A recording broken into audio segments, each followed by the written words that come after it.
Now we're being challenged a little bit. Why are we being challenged? We've got cotangent and cosine.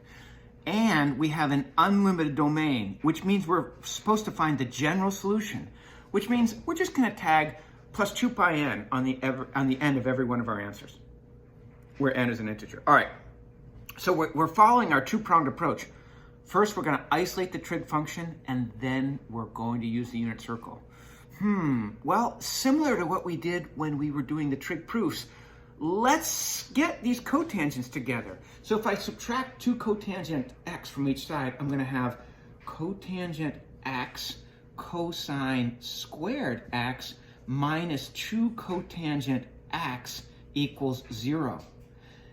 What can we do? Well, similar to with the trig proofs, we got to do something. I see that we can factor out a cotangent. So let's do that.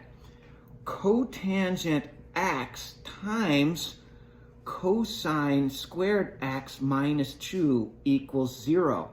And now look what we've done. We've set up the zero product property. Just a reminder from algebra. If a times b equals 0, and they must be multiplying each other. So the product of two different terms is 0. We can conclude, like detectives, well, a must have been 0 because 0 times any number is 0. Or b must have been 0 because 0 times any number is 0. Or they're both equal to 0. So often when I have a 0 involved in an equation, I try to set up multiplication so that I can set each factor equal to 0. So once I get this, that allows me to say, therefore, cotangent x must equal 0, and cosine squared x minus 2 must equal 0. So let's attack each of these. What is cotangent? Cotangent is cosine x over sine x. If you remember back to Algebra 2, we asked, if this was a function, usually it would say y equals. And we'd say, well, what happens if you replace the y with a 0? Well, you're looking for a certain graphical feature called the x-intercept. Anytime our graph crosses the x-axis, look what happens to y. Y is 0. So when we say, let's let y equal 0, we're actually saying, what are the x-intercepts? Multiply both sides by the denominator. If I multiply both sides by sine x, I'm left with numerator equals 0. Now, if you remember back to rational functions in algebra, that was our little hack. How do you find, if you have something like x squared plus 2x plus 4 over x to the third minus 3x squared plus 9x minus 7, and you set that equal to 0, and you say, where are the x-intercepts? If you multiply both sides by the denominator, our little hack was, well, it's wherever the numerator is equal to 0.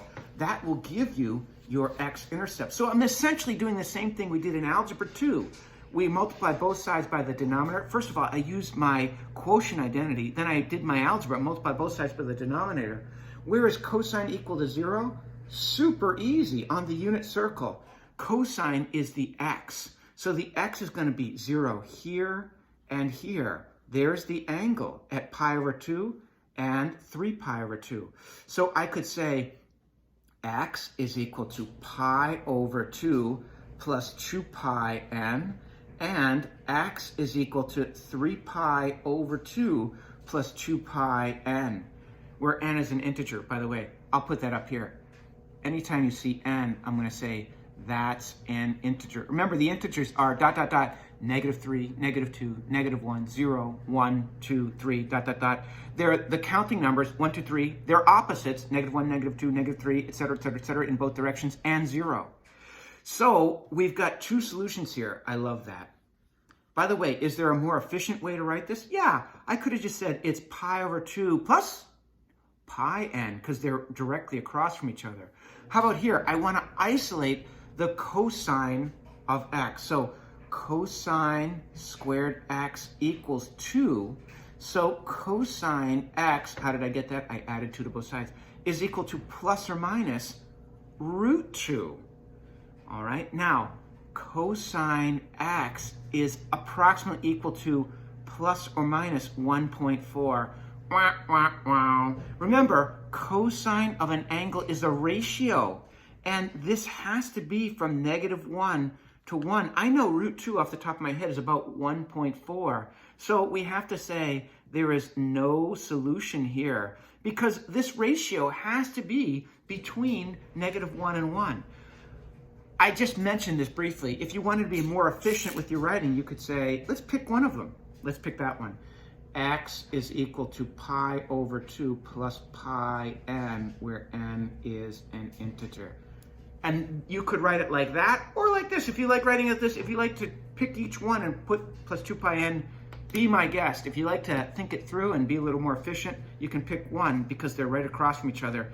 Again, the reason this works is because to get from pi over 2 to 3 pi over 2, if I'm at pi over 2 and I add pi, I get 3 pi over 2. And if I add another pi, I'm back. Now I'm at 5 pi over 2, which is also a solution as well. One more thought on why this works. Why is x equal pi over 2? I chose this solution plus pi n, where n is an integer. Well, look, if we put in a 1 for that, then I get this solution. If we put a 2 in for n, then I get that solution. If we put in a -1 for n, I get that solution. If we put a -2 in for that, I get that solution. If I put a -3 in, I get -5 pi over 2. So you can see I have infinite solutions as to where this cosine max 0 min 0 max 0 min 0 max is equal to this y equals 0 line. Again, I'm saying let this equal y1 and this equal y2. Well, y equals 0 is this x-axis.